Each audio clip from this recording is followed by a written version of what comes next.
Hello friend, स्वागत है नए वीडियो में। आइए जो हम लोग कुछ इंपॉर्टेंट टॉपिक पढ़ने वाले हैं मुगल काल से रिलेटेड, जो कि मुगल काल के जितने भी राजाएं हुए हैं, टोटल 20 राजाएं हुए हैं मुगल काल में, उनको क्रम के अनुसार हम लोग जानेंगे, जो कि एग्जाम पॉइंट ऑफ व्यू से बहुत इंपॉर्टेंट है। जैसा कि आप लोग देख सकते हैं बोर्ड पे, और ये हर बार एग्जाम में पूछा ही जाता है। और इसका पूछने का तरीका क्या है कि क्रम के अनुसार पूछ देगा कि बताइए सबसे पहले कौन थे, उसमें से 4 ऑप्शन दे देगा कि 4 3 2 1, इस तरीके से आपको सजा के लिखना पड़ेगा कि कौन सा राजा पहले आए, उसके बाद कौन आए। तो ये बहुत इंपॉर्टेंट टॉपिक है, जहाँ से हर बार बिहार दरोगा में क्वेश्चन आता ही आता है। तो चलिए हम लोग स्टार्ट करते हैं। टोटल 20 राजाओं के बारे में याद करने की कोशिश करते हैं और बहुत आसानी से सारा याद हो जाएगा।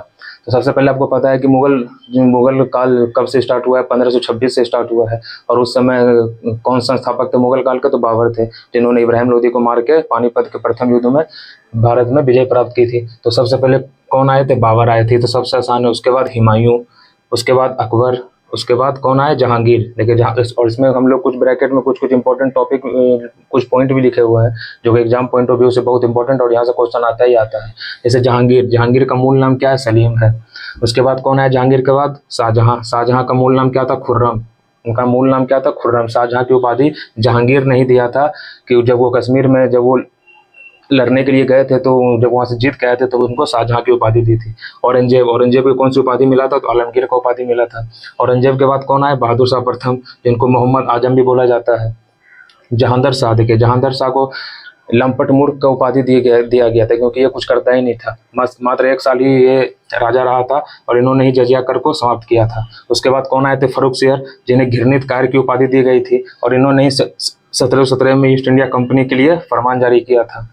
इसके बाद कौन आए? देखिए मोस्ट इंपॉर्टेंट, ये यहाँ तक तो सबको याद होगा कि हाँ भाई चलिए जहांदार शाह फर्रुखसियर तक, लेकिन उसके आगे कौन कौन से शासक आए वो बहुत इंपॉर्टेंट है। उसके बाद कौन आया? रफी-उद-दरजात, जो कि सबसे कम समय तक शासक करने वाला मुगल शासक कौन था? रफी-उद-दरजात। उसके बाद कौन आया? रफी-उद-दौला, जिसको शाहजहां द्वितीय भी बोलते हैं, क्योंकि शाहजहां पहले तो आ चुके थे, तो इनको और क्या बोलते हैं? शाहजहां द्वितीय। उसके बाद कौन आया? निकुसियर। कौन आया? निकुसियर। उसके बाद कौन आया? मोहम्मद इब्राहिम। उसके बाद कौन आया? मोहम्मद इब्राहिम। मतलब ये कुछ कुछ मुश्किल से 2-3 महीने तक ये लोग बस शासक रहे थे, उसके बाद ये लोग हट गए थे।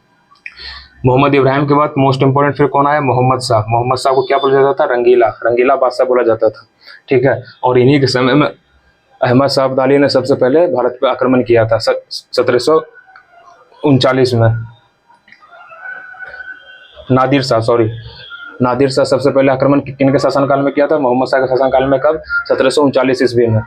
उसके बाद कौन आए? अहमद शाह। उसके बाद कौन आए? अहमद शाह। ये थे हमारे 15, और इधर कुछ है। अहमद शाह के बाद कौन आए? आलमगीर द्वितीय, क्योंकि आलमगीर को उपाधि पहले ही औरंगजेब को मिल चुका था, तो इसलिए इनको आलमगीर द्वितीय बोला जाता है। उसके बाद कौन आए? शाहजहां तृतीय। क्योंकि शाहजहां एक यहाँ था और दूसरा यहाँ था, तो अब कौन आएंगे? तो शाहजहां तृतीय। उसके बाद कौन आए? शाह आलम द्वितीय, जिनको अली कोहर भी बोला जाता था। और आपको पता है कि शाह आलम द्वितीय के समय बक्सर का युद्ध हुआ था, जो कि बहुत इंपॉर्टेंट है। उसके बाद कौन आए? अकबर द्वितीय। और अकबर द्वितीय ने ही राजा राम मोहन राय को राजा की उपाधि दी थी। अकबर द्वितीय ने ही राजा राम मोहन राय को राजा की उपाधि दी थी। और उसके बाद अंतिम शासक कौन थे? तो बहादुर शाह जफर, जिन्होंने 1857 में क्रांति के बाद अंग्रेजों ने उन्हें कहाँ भेज दिया था? रंगून अभी के समय कहाँ है? म्यांमार में। तो वहीं पे उनकी मृत्यु 1862 में वहाँ पे मृत्यु हो गई, और मुगल शासक का सारा अंत हो गया। तो चलिए ये मोस्ट कुछ इंपॉर्टेंट 20 शासक थे मुगल काल में, जो कि इनके क्रम के अनुसार मैंने यहाँ पे लिखा है, और ये एग्जाम पॉइंट ऑफ व्यू से बहुत इंपॉर्टेंट है। तो चलिए इसको आप पेन डाउन कर लीजिए, और इसको आप याद करने की कोशिश कीजिए, और आसानी से याद हो जाएगा, क्योंकि यहाँ तक तो सबको याद होगा, लेकिन इंपॉर्टेंट इधर से जो भी क्वेश्चन पूछा जाता है, इस साइड से और इस साइड से पूछा जाता है कि जो फर्रुखसियर के बाद कौन आए? रफी-उद-दरजात, रफी-उद-दौला। और इनके कुछ कुछ मूल नाम भी पूछ लिए जाते हैं एग्जाम में, जैसे घृणित कायर, इसको लंपट मूर्ख, इसका मूल नाम मोहम्मद आजम, आलमगीर की उपाधि, ठीक है, खुर्रम शाहजहां का नाम था, सलीम जहांगीर का नाम था, रफी-उद-दरजा जो कि सबसे कम समय तक शासक करने वाले थे। उसके बाद शाहजहां द्वितीय किनको बोला जाता है? रफी-उद-दौला को बोला जाता है। रंगीला किनको बोला जाता है? मोहम्मद शाह को बोला जाता है। उसके बाद अली गौहर किनका नाम था? शाह आलम द्वितीय का नाम था। राजा राम मोहन राय की उपाधि को, मतलब राजा की उपाधि किसने दिया था? किस मुगल शासक ने? तो अकबर द्वितीय ने दिया था। उसके बाद बहादुर शाह जफर द्वितीय, सबसे ये लास्ट शासक थे हमारे। तो चलिए ये आपको पसंद आया होगा ये टॉपिक, और यहाँ से एग्जाम में क्वेश्चन आता ही आता है। तो चलिए मिलते हैं किसी अगले नेक्स्ट टॉपिक के साथ, तब तक के लिए जय हिंद।